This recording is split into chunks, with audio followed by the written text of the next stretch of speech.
मेरे पति बिजनेस के सिलसिले में बाहर गए हुए थे और उनके दोस्त की शादी थी, इसलिए उनका मान रखने के लिए मुझे अकेली को ही उस शादी में जाना पड़ा।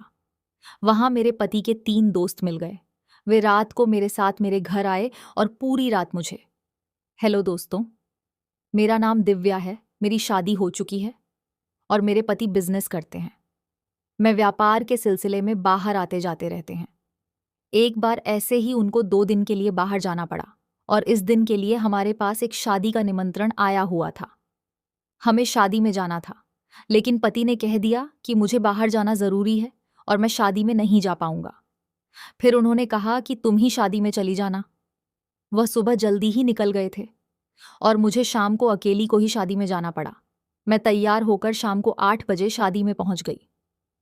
उस रात मैंने ब्लू साड़ी और ब्लैक ब्लाउज पहना था।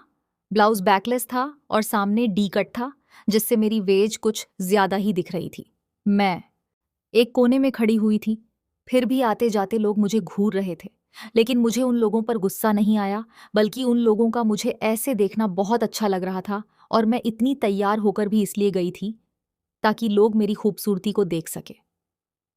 शादी में मुझे मेरी पहचान की कोई भी लेडी नहीं दिख रही थी, इसलिए मैं एक कोने में अकेली चुपचाप खड़ी थी। काफी देर तक अकेले खड़े रहने की वजह से मैं बोर होने लगी थी। मेरा यहाँ पर बिल्कुल भी मन नहीं लग रहा था, लेकिन पति के दोस्त की शादी थी, इसलिए शादी को छोड़ भी नहीं सकती थी। फिर अचानक मेरे पति का एक दोस्त पवन मुझे अकेले खड़े देखकर मेरे पास आ गया। वह बोला, भाभी, आपके साथ भाई साहब नहीं आए? क्या मैंने मना कर दिया और कहा कि उनको काम के सिलसिले में बाहर जाना पड़ा, इसलिए मुझे यहाँ शादी में भेज दिया? मैं अकेले ही आई हूं। फिर पवन बोला, कोई बात नहीं भाभी जी, मैं हूं ना आपके साथ। चलो हम कहीं बैठकर बात करते हैं।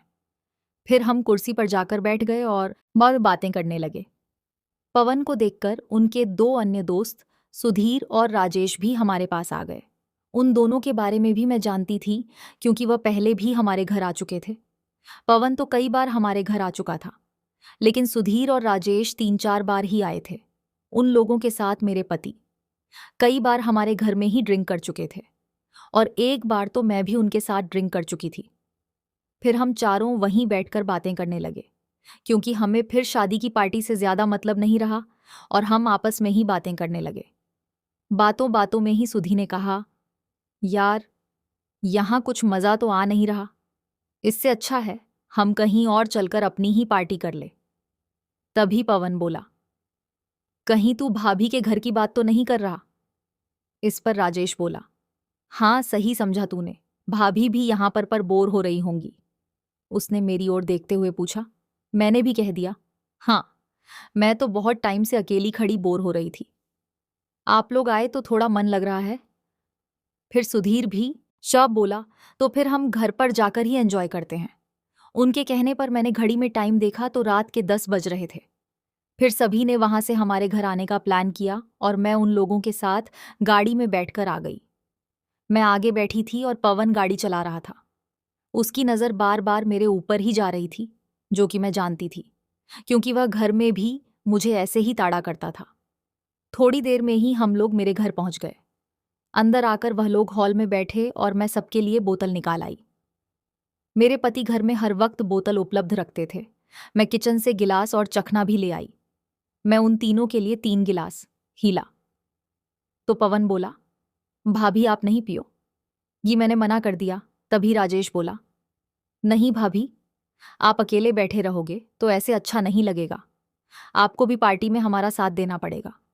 वो मुझे ज्यादा ही फोर्स करने लगे, इसलिए मैं भी अपने लिए गिलास ले आई। फिर पवन ने सबके लिए पैक बना दिए और हम चारों बातें करते हुए पीने लगे। तीनों की नज़र बार बार मुझ पर ही जा रही थी। मैं भी मस्ती के मूड में थी, लेकिन मैं शुरुआत नहीं करना चाह रही थी। जब हमने 2-2 पैग लगा लिए तो सबको हल्का हल्का मजा आने लगा। अब सुरूर बनने लगा था। तभी पवन ने कहा, भाभी, हल्का म्यूजिक भी बजा लो। मैंने उठकर म्यूजिक सिस्टम ऑन कर दिया और हल्का म्यूजिक चला दिया। कुछ देर के बाद तीसरा पैक भी खत्म हो चुका था। अब हमारी नजरें आपस में एक दूसरे को बार बार देख रही थीं, क्योंकि सबके दिमाग में एक ही चीज चल रही थी, लेकिन बोल कोई भी नहीं पा रहा था। और वह लोग मेरे साथ मेरे घर पर रात को आए भी, तो उसी के लिए थे। 510 मिनट के बाद पन खड़ा हो गया और म्यूजिक पर झूमने लगा। उसको देखकर सुधीर और राजेश भी उसका साथ देने लगे। वह तीनों मस्ती में झूम रहे थे और मैं नीचे बैठी हुई इन तीनों को देख रही थी। वे तीनों मुस्कुरा रहे थे और मैं भी उनको देखकर मुस्कुरा रही थी। थोड़ी देर डांस करने के बाद पता नहीं उन लोगों के दिमाग में क्या आया कि वह मुझे भी उनका साथ देने के लिए कहने लगे। मैं मना करने लगी, मगर वह तीनों मुझे बुले में बाहर जाते हैं तो वह लोग मेरे घर पर आकर पार्टी करते हैं और हम खूब मौज मस्ती करते हैं। दोस्तों, आपको मेरी ये कहानी कैसी लगी? कमेंट करके ज़रूर बताएं और अगर वीडियो पसंद आई हो तो वीडियो को लाइक और शेयर करें। आगे ही ऐसी ही रोमांचक कहानियों के लिए हमारे चैनल को सब्सक्राइब करें और बेल आइकन दबाना ना भूलें ताकि आप हमारी कोई भी कहानी मिस ना करें। धन्यवाद।